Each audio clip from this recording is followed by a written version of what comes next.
Hello नमस्कार आदाब। आप देख रहे हैं मलिक न्यूज़। आज आपको हम प्रथम चरण का जो चुनाव हुआ है उसमें ज़िला पीलीभीत में भी प्रथम चरण में चुनाव हुआ, उसकी ज़मीनी हकीकत बताएंगे। किस प्रत्याशी की कैसी स्थिति रही और कौन सा प्रत्याशी वहां पर मजबूत रहा और किस विधानसभा में कौन सी पार्टी को मजबूती मिली। अब शुरू करते हैं हम आज का वीडियो। समाजवादी पार्टी और भारतीय जनता पार्टी के बीच यहाँ पर कड़ा मुकाबला हुआ है।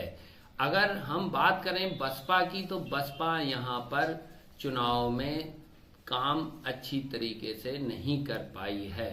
बसपा काफ़ी पीछे दिखाई दे रही है। अब कुल मिलाकर अगर बात की जाए, हम 5 विधानसभा जिला पीलीभीत में लगती हैं, जिसमें से एक विधानसभा बरेली की जो बहेड़ी विधानसभा वो भी इसी लोकसभा क्षेत्र में आती है। यहाँ का मुख्य मुद्दा जो रहा, जैसे छुट्टा जानवर, उससे किसानों को काफ़ी नुकसान उठाना पड़ रहा था, उसका भी सीधा सीधा सा फायदा समाजवादी पार्टी को मिलता हुआ नजर आया। इस चुनाव में छुट्टा जानवर की जो समस्या थी और टाइगर रिजर्व के बाहर जो शेर आ जाता है उसका भी मुद्दा काफ़ी उठा। कुछ गांवों में चुनाव का बहिष्कार भी पीलीभीत में हुआ है, लेकिन उसका सीधा सीधा सा फायदा यहाँ पर जो देखने को मिला है वो समाजवादी पार्टी के प्रत्याशी भगवत सरन गंगवार को मिला है।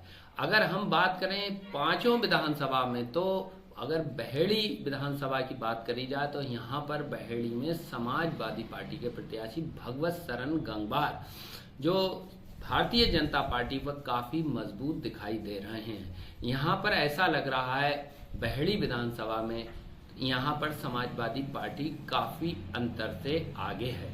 समाजवादी पार्टी यहाँ पर जिस तरीके से उसे यहाँ पर गंगवार वोटों का पूरी तरीके से अच्छा तादाद में यहाँ पर वोट मिला है और किसान बिरादरी का भी यहाँ पर समाजवादी पार्टी को वोट मिला है, और अगर सरदार वोट भी काफ़ी अधिक संख्या में यहाँ पर समाजवादी की पार्टी की तरफ मिलता हुआ नजर आया है। कुल मिलाकर मुस्लिम समाज का वोट भी काफ़ी अधिक संख्या में मिला है। यहाँ पर बसपा के प्रत्याशी अनीस खां फूल बाबू जो हैं यहाँ पर कामयाब नहीं होते हुए दिखाई दिए हैं। कुल मिलाकर भारतीय जनता पार्टी और समाजवादी पार्टी के बीच यहाँ पर मुकाबला देखने को मिला है बहेड़ी विधानसभा में, लेकिन यहाँ पर समाजवादी पार्टी काफ़ी आगे दिखाई दे रही है।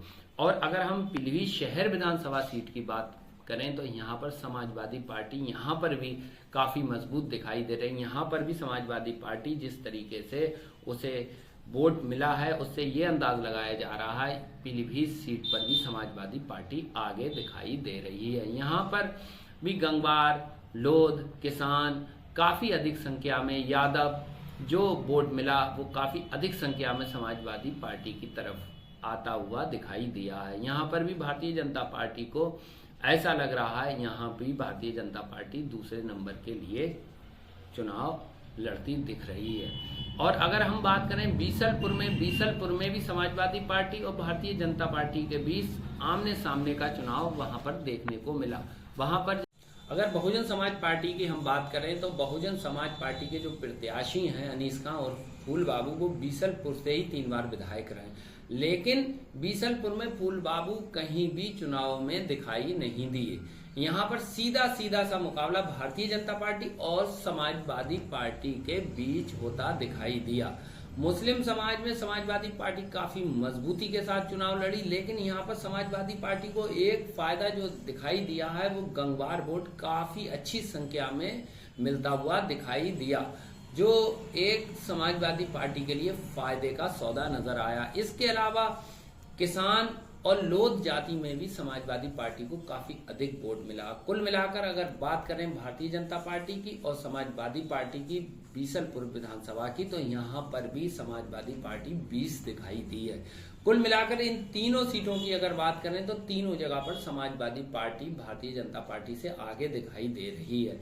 कुल मिलाकर अगर चौथी सीट की हम बात करते हैं जो पूरनपुर विधानसभा है, यहाँ पर सिख मतदाता भी काफी अधिक संख्या में है और मुस्लिम मतदाता भी काफी अधिक संख्या में है। यहाँ पर जबकि जो भारतीय जनता पार्टी के प्रत्याशी हैं जितिन प्रसाद जी, वो कैबिनेट में मंत्री भी हैं, उनका जिला और पूरनपुर विधानसभा जो है काफ़ी मिलती जुलती बराबर में है तो उसका उन्हें थोड़ा फायदा तो दिखाई दिया है, लेकिन यहाँ पर समाजवादी पार्टी भी काफी अच्छी स्थिति में चुनाव लड़ती हुई दिखाई दी है।